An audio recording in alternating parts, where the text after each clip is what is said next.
Syahdan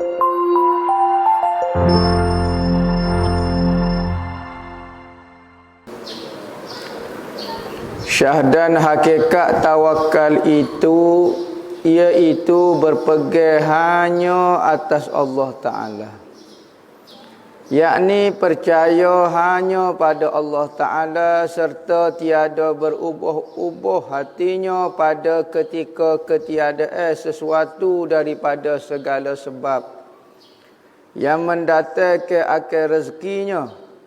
Demikianlah disebut oleh Sayyid Abdul Qadir Al-Aidarus dalam kitab Durrus Saminnya. Jadi maksud tawakal itu hati bergantung dengan Allah. Sama ada hati itu bergantung dengan Allah ketika tiada asbab, tak ada benda, gantung sungguh dengan Tuhan lah. Ketika ada benda pun hati juga masih bergantung dengan Tuhan. Jadi sama sahaja, sebab ada ataupun sebab tiada, hati tetap bergantung dengan Tuhan. Jadi orang tawakal ni sama ada dia menggunakan asbab ataupun tak guna, hati dia tetap dengan Tuhan.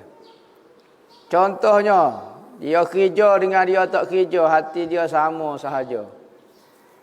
Dia ada duit, dia tak ada duit, hati dia sama sahaja dengan Allah. Rezeki makan minum dia di tangan Allah Ta'ala.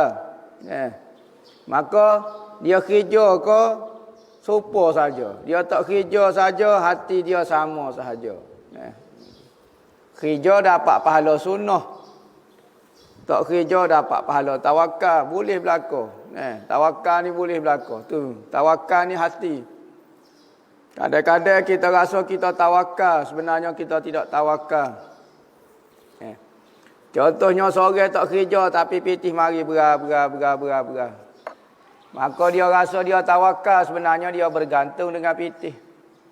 Tak ada pitih, tak sedap juga. Hati tak tenang juga. Rupanya selama ni dia bergantung dengan duit juga, bukan bergantung dengan Allah. Maka benda-benda lagu ni halus dia punya nak faham maksud tawakal ini. Kadang-kadang kita tengok orang tu berusaha, kerja rajin, nampak macam tak tawakal, bergantung dengan kerja, tetapi hati dia penuh dengan Allah Ta'ala. Ada orang tak kerja, ada orang duduk atas masjid, nampak macam tawakal, tapi hati penuh dengan makhluk, bergantung dengan makhluk. Bila kau makhluk nak wui pitih kat ambo? Tak ada kau orang nak wui duit kat ambo. Sudah. Ni bukan makam tawakal lagi. Itulah yang disebut oleh Habib Abdul Qadir Al-Aidarus. Habib Abdul Qadir Al-Aidarus dalam kitab dia Durrus Samin. Dan kata Imamul Ghazali rahimahullahu ta'ala dalam kitab Arba'in fi Usuliddin, dia kata apa dia? Wa makna tawakkuli antakila amraka ilallah wa yasiqa bihi qalbuka wa tatma'inna bi tafwidi nafsuka wa la yaltafit ila ghairillahi aslan. Artinya makna tawakal itu bahawa engkau berpegang pada perbuatanmu itu kepada Allah. Semua perbuatan kita bergantung dengan Allah. Dengan Allah. Bukan kata apabila kita buat satu-satu perbuatan, kita kata kita yang buat. Cuma kita serah pada Allah. Masih ada rasa lagi. Awal-awal lagi, semua urusan kita, gerak-geri kita, perancangan kita itu daripada Allah. Serah awal-awal lagi.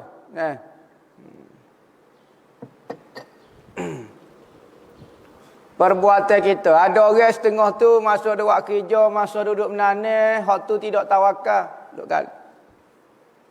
Lepas sudah tanam, kita serah Tuhan lah. Nak tumbuh kau tak tumbuh. Separuh-separuh pekerjaan dia. Separuh dia rasa dia boleh buat sendiri, tak perlu ke Tuhan.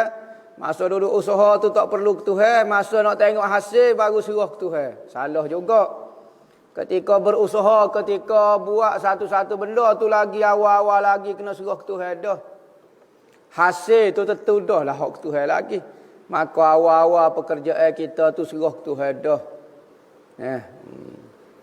Yakni engkau serahkan segala pekerjaanmu itu kepada Allah. Dan percaya dengan dia hatimu. Di samping serah kepada Tuhan, hati kena percaya ke Tuhan. Kena sikah ke Tuhan. Misalnya kita pergi pada satu tempat, nak tinggal kenderaan, nak tinggal motor, takut dia mau curi. Takut dia mau curi. Ada orang kata ambil batu seputih, baca iyyaka na'budu wa iyyaka nasta'in. Patut letak batu tu dalam raga motor. Taklah dalam kawasan motor, tinggal minta ya Allah ya Tuhanku, minta tolong jaga motor hamba. Maka kita pergi. Tu cara nak suruh jaga motor, nak suruh selamat kau, nak suruh gapo dia. Buat isyarat, buat sebab saja batu tu sebagai tanda sahaja. Tu serah pekerjaan. Ada orang apabila dia serah pekerjaan kepada Allah, dia masih nak tadbir lagi dalam natijah dan keputusan benda. Kita serah dah ke Tuhan. Tiba-tiba keputusan benda, hak kita berlaku, hak buat tu, kita tak puas hati dengan keinginan kita.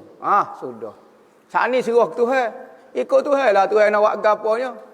Kita tinggal motor, hati tawakal ke Tuhan dah misalnya.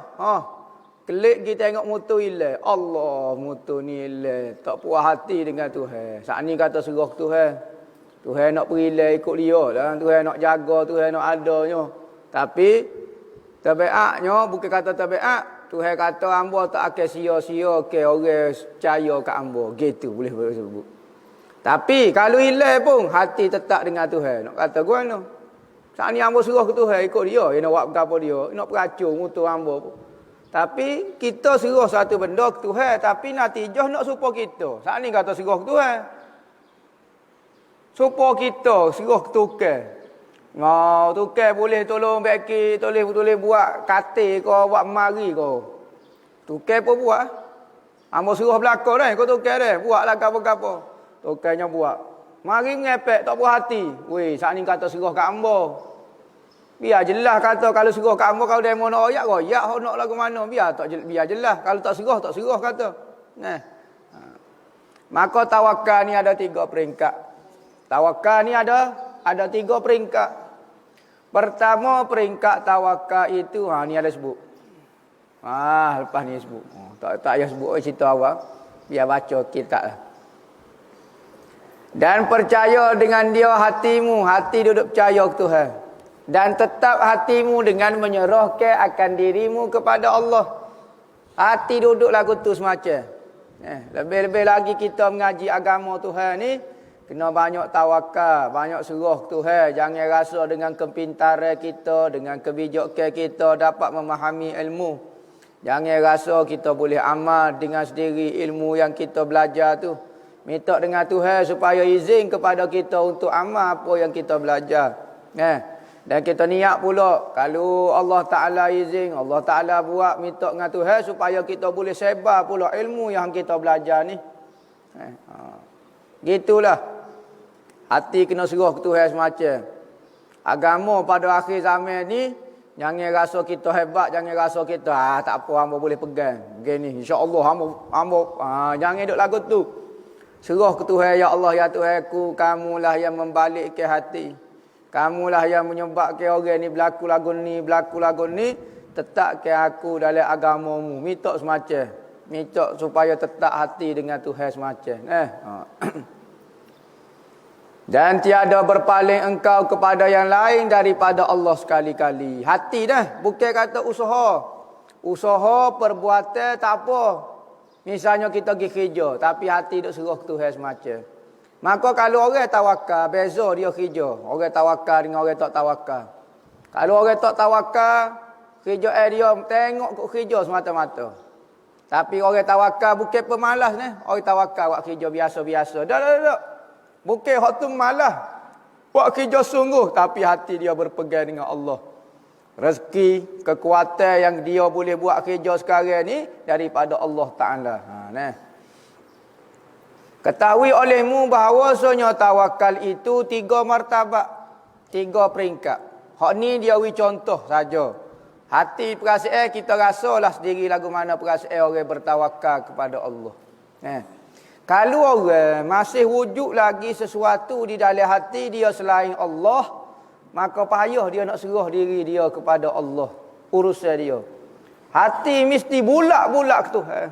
Dalam fikiran dia, dalam otak dia semua fikir Tuhan. Baru boleh serah. Kalau ada nak serah muka lain lagi, payah kita nak serah benda ni ke Tuhan. Kalau kita rasa benda tu semua Tuhan, baru kita boleh serah. Hidup hamba, inna salati, sesungguhnya sembahyangku, wa nusuki, ibadatku, wa mahyaya wa mamati, hidupku, matiku, lillahi rabbil alamin, milik Allah. Hidup hamba pun Tuhan yang milik, mati hamba Tuhan yang buatnya. Semua itu adalah Allah Ta'ala. Semua 100%. Hidup dan mati. Hidup tanda dia bergerak. Mati tanda dia tidak bergerak. Yakni semua gerak-geri hamba. Diam dan gerak hamba itu milik Allah Ta'ala. Maka apabila kita rasa lagu tu, barulah kita rasa nak serah ke Tuhan. Tapi kalau kita rasa ada satu benda lain lagi boleh bergerak, boleh mengawal benda, boleh menghasilkan satu benda lain, ada benda boleh memberi kesan kepada benda lain, maka payah tawakal tu payah. Kalau kita tawakal pun, tawakal akan jadi gogek, gagak juga. Hati kena bulak sungguh ke Tuhan. Apa maksud hati kena bulak ke Tuhan? Yakni percaya Allah Ta'ala menguasai sesuatu. Kita sebut dah Nabi Muhammad orang paling besar dalam bab tawakal. Tetapi kalau perang, Nabi Muhammad tak pergi pakai baju kain plekat sekat dada, pakai pergi jalan berat-berat gitu. Tak. Nabi Muhammad bawa pedang, Nabi Muhammad pakai baju besi. Kadang-kadang 2 lapis Nabi Muhammad pakai baju besi. Menakut pahit ke? Bukan menakut pahit. Hati Nabi Muhammad lah paling tawakal sekalinya. Tetapi asbab dia guna juga. Maka itulah Nabi Muhammad kata tunjuk syariat itu zahir dan batin dia. Hak batin komplit dah bab tawakal, bab asbab pula syariat suruh. Kena kalau perang kena pakai pedang, kena pakai baju besi, kena gapo. Maka dua-dua kena tunjuk. Hak tu hak paling sempurna sekali. Syariat Nabi Muhammad bawa hak zahir, bawa hak batin. Katanya dalam hikayat Abi Madiyah kata Muhammad itu dua. Muhammad hak zahir, Muhammad batin. Kedua-dua itu Muhammad mari ajar belaka syariat batin dengan syariat zahir ni. Maka siapa dia ambil zahir, matilah Muhammad. Siapa dia ambil batin, mati juga Muhammad. Kena ambil zahir dan batin Muhammad. Maka seorang wali yang paling tinggi martabat dia di sisi Tuhan, orang yang paling rapat perangai dia dengan Muhammad, dengan Nabi Muhammad. Zahir dia dan batin dia rapat sekali. Barulah dia boleh jadi pewaris Nabi Muhammad pada masa sekarang. Kalau dia ada lemah, misalnya dia ambil batin saja Nabi Muhammad, zahir dia tak boleh nak kawal. Macam orang majzub, orang gila, orang gapo, wali hak tekai, wali khamak kemain. Tapi wali ni majzub misalnya. Maka wali majzub tak tinggilah mana. Tubuh dia tak kuat, dia tak boleh menguasai dua keadaan. Hablum minallah wa hablum minan nas. Hubungan dengan Allah, hubungan dengan manusia. Kadang-kadang terlalu kuat tarikkan hubungan dengan Allah, lupa dia hubungan dengan manusia. Dia tak boleh kecek betul. Pakaian dia tak teruruh. Sudah. Ni wali ni tak kuat, wali ni peringkat rendah. Sekalipun khamak terbaik setara mana, wali kutub dia boleh kawal dua keadaan. Hati dengan Tuhan, tubuh dengan manusia. Tak ada ugah lagu. Nabi Muhammad tak pernah kecek galak kau dengan ada, kecek biasa. Tapi hati dik dengan Tuhan semacam tak aja lepas. Hak ni paling payah sekali. Dan wali kutub dia kena mesti lagu ni. Baru boleh jadi wali kutub. Bukan kata hak majzub, hak apa tu tak boleh jadi wali. Boleh jadi wali tapi wali rendah lah. Wali majzub ni wali lemah lah. Sebab tubuh dia tak boleh nak kawal dua keadaan, boleh tawassul keadaan je.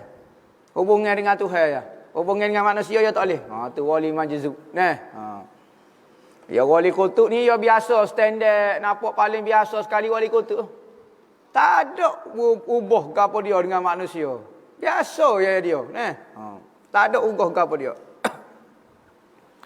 Maka tawakal ni ada 3 martabat, 3 peringkat. Tawakal ada 3 martabat. Maka hak ni kena belajar dan kena berlatih.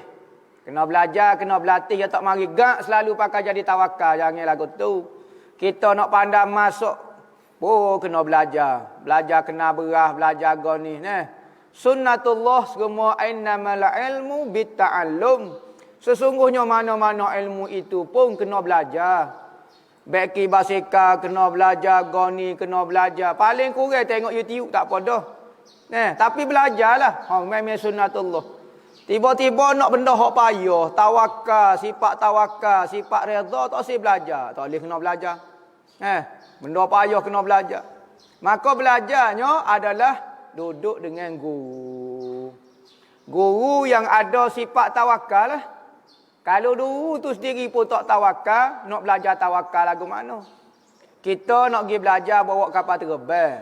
Pergi jumpa dengan orang jual goreng pisang. Kita kata hamba nak belajar bawa kapal terbang. Hamba kapal terbang pun tak kenal. Sudah. Lepas tu, hamba pandai goreng pisang je. Nak belajar juga. Tak tahu jadi lagu mana. Berkembur habis tepung atas kepala jawab dia. Ya jadi kena cari. Sebab tu perkataan tapi guru tu kena pilih. Kita nak belajar ke apa dia? Nak jadi wali, kena cari guru wali. Barulah jadi wali. Orang-orang yang hebat, orang-orang yang berjaya di atas muka dunia, semua dia cari orang-orang lagu tu. Demo nak jadi orang alim, belajar dengan orang alim. Demo nak jadi wali, kena belajar dengan wali. Hak ni nak jadi wali, belajar dengan orang alim. Jadi alim ya? Tak akan belajar. Buat apa kamu tak jadi wali? Jadi alim ya? Dah belajar dengan orang alim. Kalau belajar dengan wali, kadang-kadang tak payah belajar pun. Belajar dengan wali, duduk dengan dia ya, jadi wali juga. Imam Ghazali, alimnya dia. Jadi tok guru besar di satu tempat pengajian, nama dia Madrasah Nizam Muluk di Iraq. Aling anak murid beribu-ribu. Hebat dalam semua jenis ilmu. Ilmu mantik, ilmu fiqh, ilmu tauhid, ilmu gapo, macam-macam. Tapi ada satu ilmu dia kurang. Gapo dia? Ilmu sufi. Dia bisa dah syarah buku-buku sufi, bisa dah. Tetapi berguru sufi tidak pernah. Maka akhir sekali cerita panjang, cerita pendek ke cerita, akhir sekali dia jumpalah guru sufi dia. Tok guru sufi dia nya orang kerja jual daging kilo gini jual daging. Aling, tak tanya hukum. Orang jual daging ni. Maka apabila adik dia yak kata, abang kalau nak mengaji, dah abang kata nak mengaji, sebab abang dia satu kali tanya adik dia, sebab dia tengok adik dia ni bisa. Sekali pun tak boleh lawan dia dari sudut ilmu, tetapi adik dia kenapa bisa pada dia. Maka Imam Ghazali tabiat dia ni orang mencari semacam. Maka dia tanya, siapa dia gurumu? Mengaji dengan siapa dia? Adik dia pun jawablah nama sekian-sekian. Abang nak pergi ngaji. Pergi abang kalau abang nak pergi ngaji kak. Pergi tengok ingat syekh besar lagu mana buka pondok kau dok. Tepi jalan di Iraq tu ada orang jual daging. Gilah Imam Ghazali tanya nama sekian-sekian. Jalan dah betul dah hamba. Dia pun betul sokor dia. Dia kata tok guru hamba nak mari ngaji ilmu.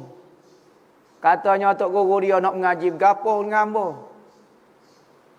Hamba nak ngajar gapo dia demo tok guru besar dah nak murid beribu. Gapo dia tahu nak ajar gapo dia hamba tak reti apa. Imam Ghazali kata dak hamba nak belajar. Dia tak percaya dak jual daging dia tu. Sekilo, 2 kilo. Nampak sopo orang tak ada pakar lah mana macam orang terbuai. Dak jual daging tu. Esok mari pula Imam Ghazali. Minta pula, merayu pula, hamba nak mengaji. Nak mengaji ke mana katanya kawan tu, hamba nak mengajar gapo? Hamba jual daging ya. Katanya Imam Ghazali, hamba nak belajar. Akhir sekali duk tunggu lama. Katanya tok guru dia nanti lah lepas hamba tutup kedai. Lepas hamba tutup kedai kita buat lah. Dia pun lepas pada sudah tunggu Imam Ghazali ni tunggu nak mengaji. Semangat dia nak mengaji. Lepas pada tutup kedai katanya tok guru dia, okey marilah kita duduk kita buah.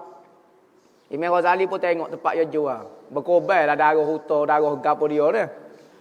Maka katanya Imam Ghazali nak kotor tu nak duduk lagu mana? Katanya Tok Guru dia sapuh lah. Ada kain kau tak? Main kita khidmat. Ada kain kotor tak kita nak sapuh? Tepat ni. Katanya Tok Guru dia, pas rebel mu besar-besar apa pedoh apa dia? Jubah mu cabut lah kesak ni. Oh. Tak ada lagi orang kecek ngambul lagu tu. Mau pecah serebel mu kata besar-besar pedoh apa dia? Sapuh lah tempat mu nak duduk. Jubah mu tu cabut lah. Kesak-kesak. Oh, Imam Ghazali kata mengaji gapo dia lagu ni. Petai lagi kena dah. Oh, ya tak payah kitab kau ni ilmu dia kau ni ya tak payah kitab. Ambil sapuh dia. Nak mengaji, ambil serebel dia sapuh. Tak cara dah, ambil jubah dia sapuh. Duduk. Katanya tak guru hamba nak mengaji. Hamba nak mengajar gapo dia demo orang alim, anak murid besar. Demo kecek sepatah orang dengar belaka kata. Orang bersoho Imam Ghazali ni. Mengarai kitab gapo dia. Hamba nak mengajar gapo. Hamba nak mengaji. Ginilah. Esok demo mari buat hepo boleh sebaku.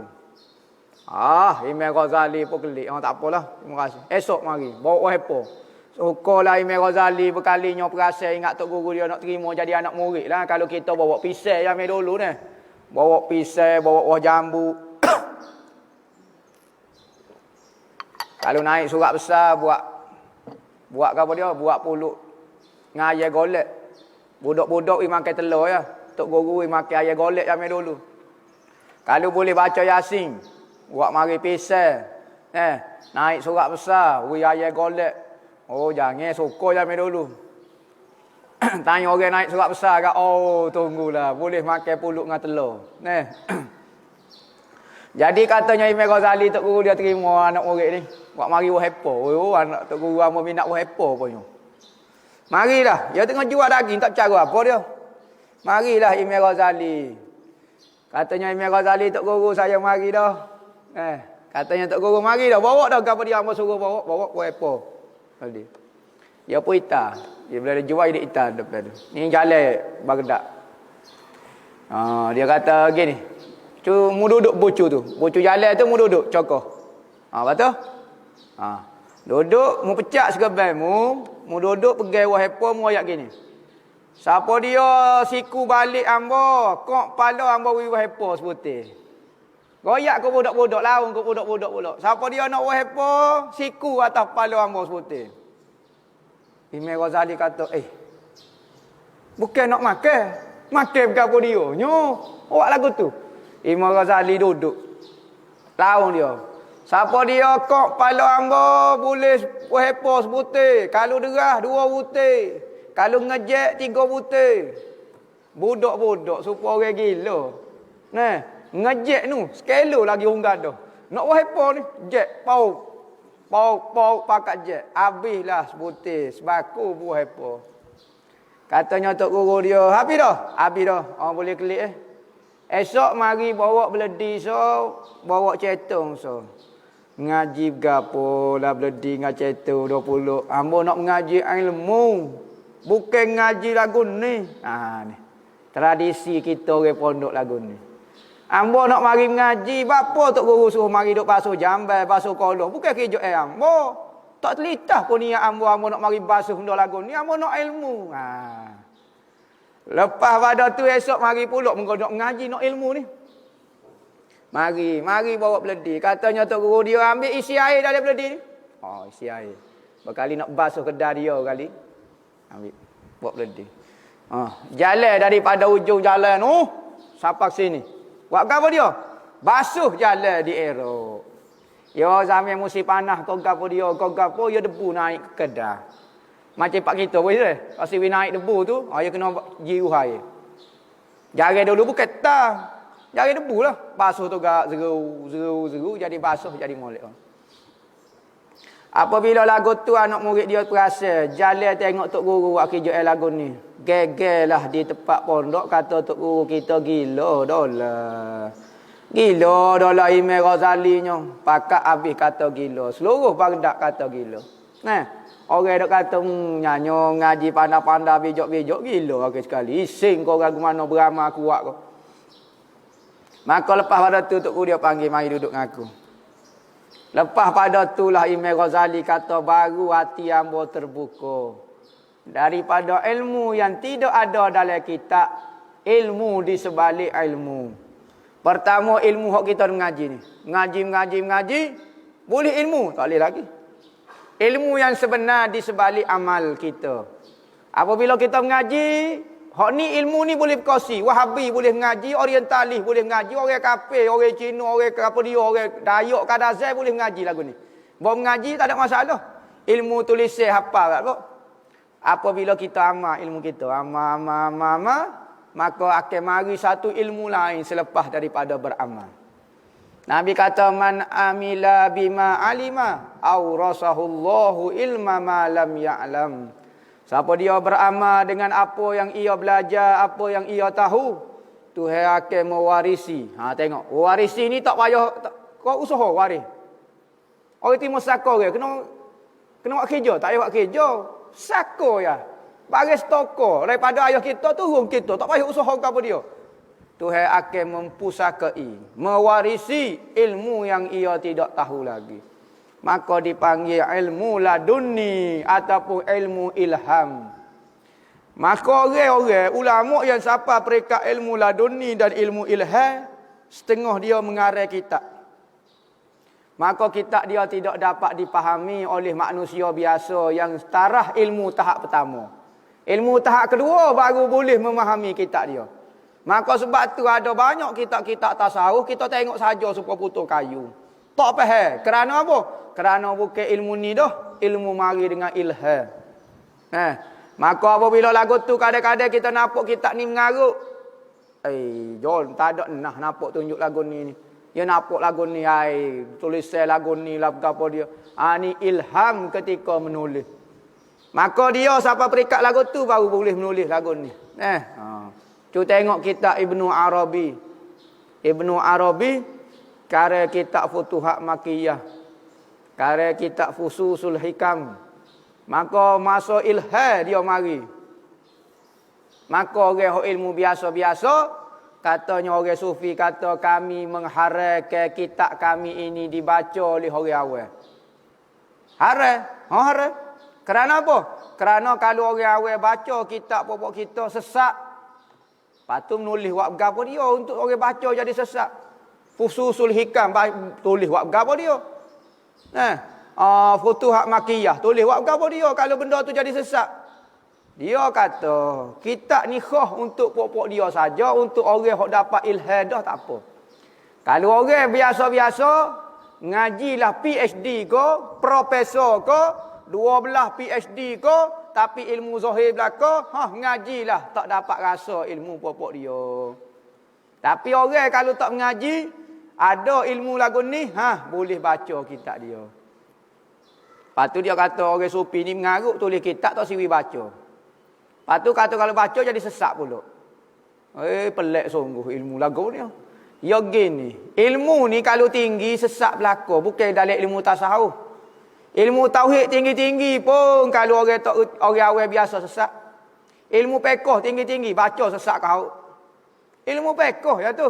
Tapi hak tinggi, kitab baca baris tak tahu alik jatuh. Kitab nahwu Mughni Labib. Ajar minyuh tak ada baca lagi, baca Mughni Labib, mutah beroyo ya apa dia. Tak boleh nak baca apa dia nya syarah tak tahu. Peliklah. I'rab selapis, 2 lapis, 3 lapis, 4 lapis, berlapis-lapis, kuih lapis. I'rab dia, putar lagu ni. Orang hak peringkat ilmu rendah pening ya. Sebab tu kita jangan duk salah kepada ilmu tasawuf saja. Ilmu tasawuf ni tu jujur sekali. Dia ya awal-awal lagi. Jangan baca kitab-kitab hamba, haram hukum dia jadi sesat. Ilmu orang lain tak ayat lagu tu. Banyak mana orang sesat dalam fiqh pun ada, sesat dalam hadis pun ada, sesat dalam tafsir pun ada. Apa yang haram kata? Jangan baca orang bahasa tak reti bahasa dalam ilmu nahwu, jangan duk baca kitab-kitab tafsir. Dia tak ayat lagu tu. Orang sufi jujur ayat, jangan duk baca kitab hamba takut jadi sesat haram. Padahal ilmu lain ramai mana sesat. Kakak Wahabi tu sesat jala tu. Baca hadis kok mana, baca tafsir kok mana, bejok sendiri. Ulama tak pernah sebut. Kadang-kadang pakai bahasa Arab pandai, pakai terjemah sendiri. Sopo dengan dia ni besar belaka, pandai bahasa Arab ya. Ngaji bahasa Arab. Balagoh pun tak reti. Hak ni pun tak reti, tafsir pun tak pernah baca. Baca bejok sendiri. Dia ajar umat lagu tu. Pelik sungguh. Manusia sesak dengan ilmu. Ilmu ini seperti laut katanya ulama. Katanya Imam Ghazali ni, Dabai Imam Ghazali. Dia kata aku terjun dalam semua ilmu. Maka aku berenang siapa ke hujung dia. Dia kecek kiasnya. Semua ilmu hamba terjun belaka, dan hamba berjaya berenang siapa ke lepas. Maknanya habis lah hamba mengaji siapa hotel lah semua ilmu. Kecuali so ilmu hamba terjun. Koh berenang, koh jauh. Koh berenang, koh jauh. Akhir sekali hamba lemah dalam ilmu tu. Ilmu apa? Ilmu tasawuf. Semakin berenang, semakin dalam. Akhir sekali hamba lemah dalam tu. Hak lain hamba lepas. Dah lah. Pulah dah sampai ke hujung. Maknanya berjaya habis hotel semua. Tetapi ilmu tasawuf semakin dalam, semakin kamu. Sebab apa semakin banyak? Sebab ilmu peringkat kedua. Ilmu peringkat kedua ni mari direct daripada Tuhan. Siapa dia boleh lepas ilmu Tuhan? Kalau ilmu kita, ilmu gapo rasa boleh lepas lah. Ilmu manusia, dah lah kata dia. Tapi ilmu Tuhan nak terjun lagu mana? Semakin terjun, semakin nampak bisa Tuhan. Semakin, sudah. Lepas lagu mana? Lautan yang tidak bertepi. Maka ilmu tasawuf ni sangat dalam. Ada orang asyik masuk dengan ilmu tasawuf ni. Kerana sangat suka. Sedap sekali ilmu tasawuf. Ilmu lain sedap dah. Tetapi kalau orang biasa mengaji ilmu tasawuf paling sedap sekali. Sebab tu orang mengaji tasawuf tidur belakang. Tidur. Ketok guru tasawuf kecek slow. Tengok pun tidur. Sedap lah je dah tu kali. Nah, kalau mengaji ilmu pekoh gak suka betul tanya masalah betul kena mikir betul apa. Tasawuf ni duduk lagu tu. Ketahui olehmu bahawa tawakal itu 3 martabat. Oh, tak ada juga Nak kecek bab tawakal 3 martabat. Apabila sebut tawakal 3 martabat, buat kita hak nombor 3 lalu. Hak nombor 1 bukiap. Tipi yang nombor 1. Nombor 2, nombor 2 tak ada bela mana. Hak nombor 3 tu ambo je lah dah. Pak lolok koya-koya nombor 3. Padahal tak tahu alik jatuh lagi. Nyemai di setel paceruh kita ni.